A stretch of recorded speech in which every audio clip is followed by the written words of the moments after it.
দেখছেন খবর দিনভর বাংলা। কালকে এখন আমার এই বোনের মেয়েটার বার্থডে ছিল, এর বাড়িতে যাচ্ছিল, তখন 4:30 বাজে। 4:30 যাওয়ার পথে ওই ছেলেগুলো কোনো রকমের এর মেয়েরা একই সাইজের মেয়ে, 11 বছর করে বয়স, একসঙ্গে ঘোরাফেরা করে, তা বার্থডেতে নেমন্তন্ন করে চলে যাচ্ছিল। যাওয়ার পথে ওরা কোনো রকমে অ্যাটাক বলতে কোনো রকম গায়ে মাথায় হাত বুলে বোঝায় কি ওর ওপর আগে থেকে টার্গেট ছিল সেটা তো আমি জানি না।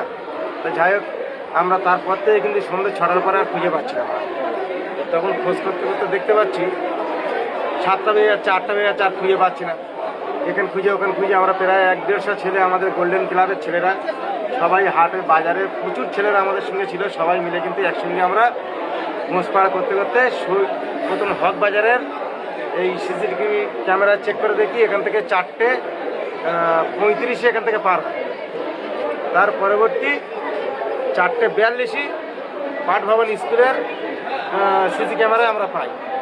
আচ্ছা, যখন পাওয়া গেল তখন কিন্তু দেখতে পাচ্ছি গুলি বলে ওই ছেলেটা এখন লাল গেঞ্জি গায়ে আছে, ক্যাপ টুপি পরে আছে, ও কিন্তু ওর সঙ্গে কথা বলতে বলতে আসতে আবার আর একটা ছেলে রাজু বলে একজন আছে, তার কাছে ফটাং করে চলে গেল। আমরা কিন্তু তখন আমাদের সন্দেহ হচ্ছে, কোনো রকম ক্যাপ টুপি পরে আছে, আমরা কিন্তু আর বুঝতে পারছি না যে কে ছেলেটা। কিন্তু এই রাজু হাফ প্যান্ট পরেছিল, ওকে বুঝতে পেরেছি আমরা। বুঝতে পেরে এমন সময় ধবধবি তোমার ডাক্তারনা মোড় থেকে চলে যাই আমরা বালি সিমেন্ট যে ব্যবসা করে নির্মলের বাড়িতে গিয়ে নির্মলকে জিজ্ঞেস করলাম, দাদা এই ছেলেটা তো চেনা লাগে, এই ছেলেটা কি চেনো? বলছে হ্যাঁ, ও তো রাজু। তাই বলছি ওই ছেলেটা কি যোগাযোগ করা যাবে? তখন রাত 3:30 বাজে, তখন আমরা যাই ওই ধবধবি ডাক্তারনা মোড়ে।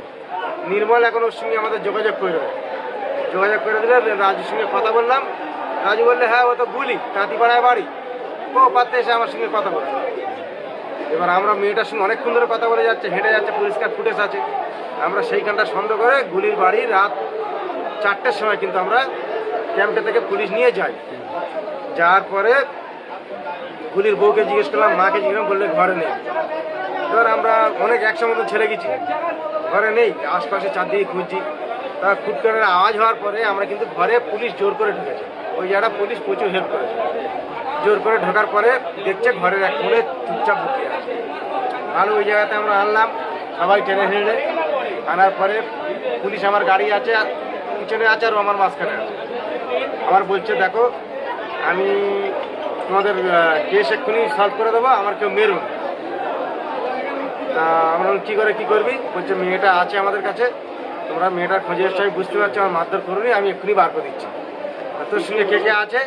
কবির আছে, দিবাকর আছে, আনন্দ আছে, ব্যাংকের পিছনে যে আনন্দ, আর কবির, দিবাকর আছে, 4 জনের নাম করে। তাই এইবার 4 জনের নাম করার পরে আর কে আছে? সূর্যগুড়ি ঘাটে সহকাতের 4 দোকানের পাশে হচ্ছে তোমার বাপির ছেলে রাজা আছে। এই 5-6 জন আছে, সব কজনা তুললাম। তোলার পর দিবাকর, কবিরকে আমরা খুঁজে পাইনি। না পাওয়ার কারণে এবার খুব মারধর করার কারণে এবার একটা বলছি।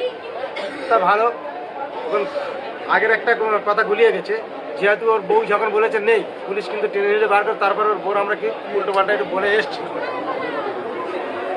বলে আসার পরে ওর এখানে যখন নিয়ে এসছি, ও কিন্তু ওখান থেকে ব্যাক করে আমাদেরকে বলছে চলো, আমি কি বার করে দিচ্ছি, আমার কেউ মারধর করবো। তা বলে ঠিক আছে চলো। পাদা খাল হেঁটে গিয়ে কোনো জায়গা খুঁজে পেলাম না। এখান থেকে আছে, ওখান থেকে আছে, এখান থেকে মুখ বেঁধে আমরা থুয়ে দিয়েছিলাম। এখান থেকে গাঁজাখেজি পাতে গেছি, মেয়েটার মুখ বেঁধে থুয়ে দিচ্ছি। তারপর খুব মারার পরে এইবার বলছে না, তোমার মেয়ে সুস্থ আছে, আমরা ম্যাগি করে দিয়েছি, ম্যাগিটা খাচ্ছে। আমি বলছি সুস্থ আছে তুই এখন সকাল 5টা এতটা পরে বলছে মানে। এবার সবাই মিলে বললো তাহলে তুই কি বার করে দিবি? বললে আমার একা নিয়ে চলাই বার বলে আমরা কিন্তু আলিপুরের ভিতরে সুরাজঘাটা হয়ে ওখান থেকে যাচ্ছি অনিলের দিকে থাকে, যেদিকে একটা চওড়া মতন জায়গা, আমার বাড়ি থেকে 1 কিলোমিটার। ওখানে পুকুরে পাওয়া ছিল, পুকুরে গিয়ে দেখি চটের বস্তা মুরগির ভেতর ডুবে দেওয়া ছিল। এইবার ঘটনাস্থল দক্ষিণ 24 পরগনার বারুইপুর মহকুমার সূর্যপুর। গত 4/7/2026 তারিখে শনিবার বিকেল থেকে নিখোঁজ ছিল 12 বছরের এক কিশোরী। রবিবার সকালে বাড়ির কাছের পুকুর থেকে উদ্ধার করা হয় তার নিথর দেহ।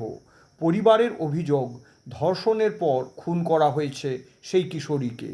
এই ঘটনাকে কেন্দ্র করে উত্তাল হয়ে ওঠে গোটা এলাকা। ক্ষোভে ফেটে পড়েন সাধারণ মানুষ। কিন্তু সেই ক্ষোভের মধ্যেই অভিযোগ ওঠে যে প্রথমে অভিযুক্তদের আটক করলেও ক্ষমতার ছত্রছায়ায় থাকা কিছু মানুষ তাদের বাঁচানোর মরিয়া চেষ্টা চালায়। মানুষের প্রবল গণপ্রতিবাদের মুখে সেই চেষ্টা অবশ্য ব্যর্থ হয়। এই ঘটনার সাথে আরজি করের অভয়ার ধর্ষণ হত্যাকাণ্ড ঘটনার এক অদ্ভুত মিল রয়েছে। দুটি ক্ষেত্রেই প্রশ্ন উঠছে, অভিযুক্তদের আড়াল করার চেষ্টা কেন প্রতিবারই ক্ষমতা, প্রভাব ও রাজনৈতিক রং বিচার প্রক্রিয়ার উপরে ছায়া ফেলতে চায়? সাধারণ মানুষ এই কথাই বলছে যে যদি অভয়ার ঘটনায় দ্রুত ও দৃষ্টান্তমূলক শাস্তি নিশ্চিত হতো, তাহলে হয়তো আজ বারুইপুরের এই 11 বছরের ছোট্ট কিশোরীটির এমন মর্মান্তিক পরিণতি হতো না। এই ঘটনায় জড়িত দোষীদের দৃষ্টান্তমূলক শাস্তির দাবিতে এবং পুলিশি নিষ্ক্রিয়তার প্রতিবাদে আজ রাজ্য জুড়ে প্রতিবাদ দিবসের ডাক দিয়েছে এসইউসিআই কমিউনিস্ট।